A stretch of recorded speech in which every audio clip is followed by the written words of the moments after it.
A man walks up to me at the triage window and he says, "There is a brawl happening outside the front doors in ED. There is a brawl. Can you get security?" Now, security is literally a window away from the office that nurses sit in, the triage nurses. So I kind of went in over to the window, slide the window open. I said, "Look, I'm going to go check this out, and then I'll give you a thumbs up or thumbs down whether we need a security team."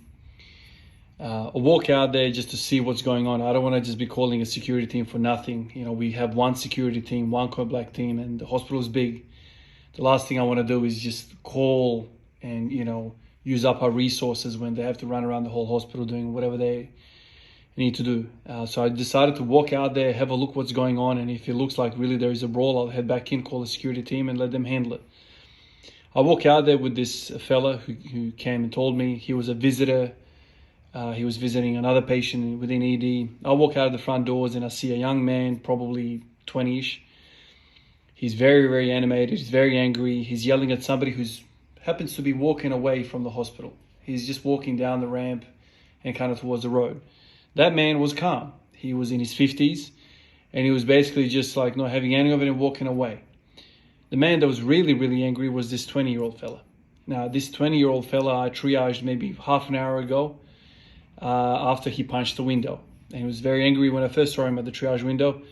And that anger basically continued on with him. Now, I have to say that that day was Christmas. It wasn't last Christmas. It was a Christmas or two ago, I think, by now. Busy shift, as you can kind of imagine. Christmas, everyone's drinking, everyone's eating, and there's all sorts of complaints that, people develop. So I walk up to him and I've already spoken to him and I said, "Look, man, it's fine. It's done. Like the guy's walking away. Don't worry about it, man. It's all good." And he's still kind of, mouthing off. There was a mother with him and I think there was another female, his mum's age. So there was two ladies basically holding him back, from chasing that other guy down the footpath. Now at this moment, my colleague came out because he saw me. He saw, the conversation I had with this visitor. Heard the word brawl at the front entrance, all that sort of stuff. So he kind of followed me just to kind of make sure I was going to be all right. So he kind of came out and, and he saw the commotion and he said, "Just calm down, just relax, mate, it's fine." And for whatever reason, this young 20-year-old basically fronted up my colleague and basically chest to chest and he was like, "You want some of this?" That kind of thing. And at this point, I was like, right, okay, this is getting out of hand. So I kind of stepped in between the two of them and I said, "Mate, you don't want to be touching a public servant. You're going to get in a lot of trouble if you lay hands on us." And he's like, "I don't care about you guys. You guys are making me wait. I've come here with a laceration on my hand. You guys are making me wait." And so I was under the impression he was going to kind of back away at that point. But he did one of those where you kind of like turn away, kind of fake you turning away to walk back. Instead of walking back, he turned back and swung and hit my colleague straight in the face, dropping him. Obviously, I wasn't planning any of this. I didn't foresee any of this. I'm not a wrestler. I'm not a boxer. I'm not an MMA guy. I'm not anything. I'm not a martial artist. But when these types of things happen, what are you going to do? You get involved. The situation has been placed upon you. You have to deal with it. So as my colleague went to the floor, he went with him. He wanted to get another shot at him. And I kind of just happened to grab him by the waist. And I just pulled him up like I would a freaking deadlift. He was about maybe 80 kilos. I pulled him. He was still kind of grabbing onto my mate. So basically, I went into a 1 rep max situation where I just tried to pull him off and free my colleague because my colleague was hurt. He had blood going down his nose. And so I just pulled him and I managed to kind of like rip him off, throw him onto the other side of me. And then I just went on top of him and I just tried to restrain his arms. He tried to spit at me. The two ladies that were with him were trying to kind of pull me off. They were I don't know what they were doing, but they were not really helping me either. By the time security came, it was a good 10-15 minutes of us rolling on the ground. Not really rolling on the ground. I had him pretty, okay. Then my colleague jumped on and we just basically kept him on the floor, kept his arms from hitting us and kept his face away from where he can spit at us. Security team came and they kind of took the situation over. Police came maybe 20 minutes after that and they took him away. And that was basically it. Why am I telling you this story? I'm telling you this story because you might not be wanting violence. You might not ask for trouble like this, but we live in a world where, things do happen. And I didn't go searching for this, it happened. And sometimes I think to myself, what if somebody came to my door? What if something like that happened to my house? Somebody kind of wants to, get in the house, or, situations along those lines. We train to get stronger, we train to improve our lifts, we train for all sorts of reasons, but something that my father instilled in me from a very early on age is that as a man, you have to be physically ready. Now that means whatever you want it to mean, but it doesn't mean you're a couch potato. You need to be physically ready for things, right? You can't be huffing and puffing after 2 seconds, and you can't be weak. You need to be strong.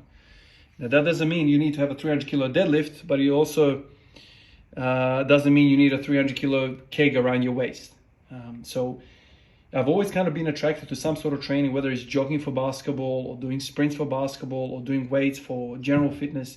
You need to be physically ready as a man. If you want to be a respectable male, you need some sort of physical presence about you. Now, I don't want to say, all the wrong things, but, why didn't that guy front me up? Well, because I'm 185 centimeters and my colleague was much shorter. And maybe he seemed like an easier target. My colleague was in his 50s. Maybe he thought, that's an easier go or whatever. But there's a lot goes into the psychology of, threat assessment or just the primitive, danger signals that we receive from our brain. If you are physically fit looking, if you are somebody that holds a nice posture, you're going to be more intimidating than somebody who is slouched over waiting for a keyboard and a mouse, right? So I don't train to fight. I don't train to do any of these things, but having a 260 kilo deadlift prepares you more for that kind of situation, more so than not having a deadlift at all.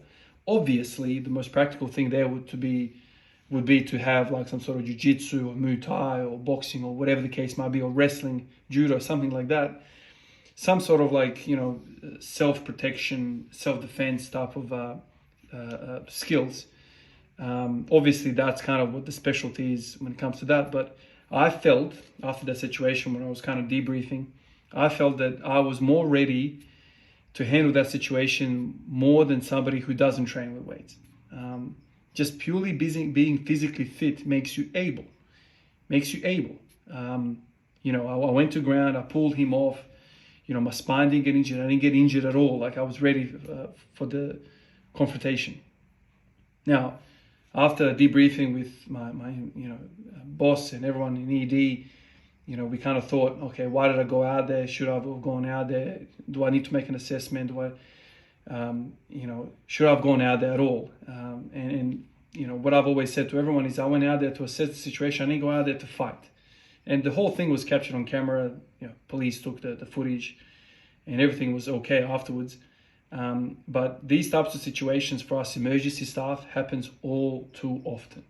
I don't know how many times we've had police call to the hospital where guys like this who are intoxicated, who are under the influence of drugs, they're angry for whatever reason and they just want to have a go at the people who are there to care for them. Just the other week, there was an ambulance officer who was sitting in a truck in his ambulance on his break eating a sandwich.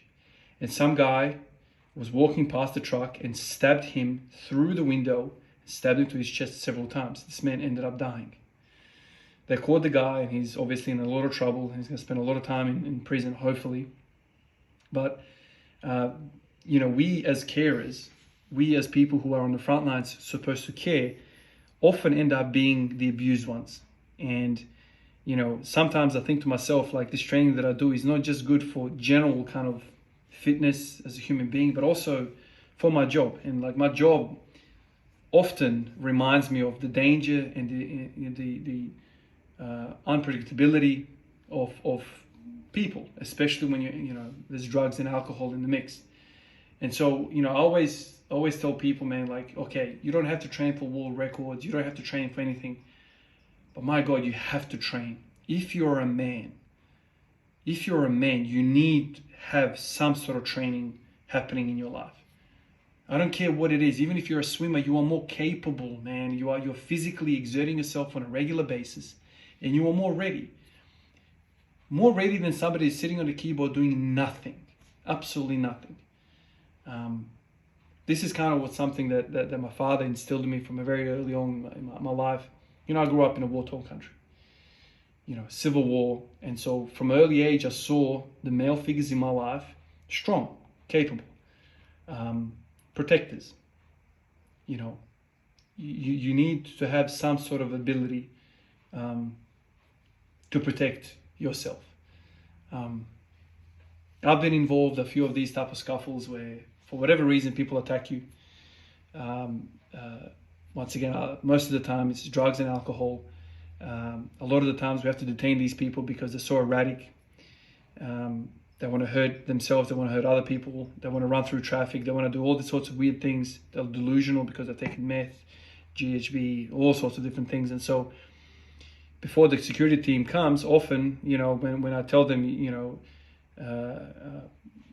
not allowed to leave anymore until you see a doctor, it becomes extremely violent. And so there's strategies that we have in place for that to kind of be minimized. But sometimes, you know, you get cornered, you get into a position where you either run away, and, you know, I've done that before, where you kind of, you know, exit the situation, remove yourself from the room. But especially as a male nurse, what am I going to do? You know, remove myself from the situation and let a female colleague do the muscling portion of the job? Not that we have a muscling portion of the job, but I wish we had a security officer by every door of the emergency department, but it's not the case like that. Sometimes there is a code black on the third level of the hospital, and it takes them 15 minutes to come down to our situation. So what happens in that dead time? What happens? So yes, a few of you guys have asked me, does training help you with nursing? It does. You know, obviously I'm more physically fit. I've got a stronger lower back. I can roll people on bed.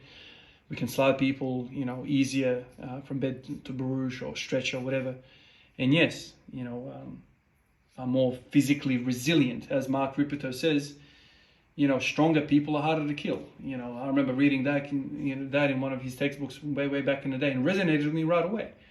Absolutely, I agree with that. If you double your deadlift, you are more resilient to physical stress. There's no two ways about it, because the work required for you to double your deadlift, the work required makes you resilient both mentally, I think emotionally as well, and obviously physically as well. And so don't forget the practicality, don't forget the benefits of training with a barbell even outside the gym. This simple barbell that we use transfers to many parts of our life. Mentally, I haven't got into that, the physical confidence you have when you walk into a room, the posture you hold yourself in, like you're emitting different energy. You know, somebody that has a three times body weight deadlift, they hold themselves differently. You can't be a slouch, you know, weak looking figure if you can deadlift 3 times your body weight. It's just the way it is, man. It's just the way it is. And you know, if you see a wide back bodybuilder kind of guy standing in front of you, you know, our cerebellum, our you know, reflexes see a figure like that, and it's, you know, we're less likely to jump on a person like that because they look intimidating. It's just the way it is. It's just the way it is. And so training is a must, not just for chasing the numbers in the gym, but life as well. Appreciate you guys, and I'll catch you in the next one. Peace out.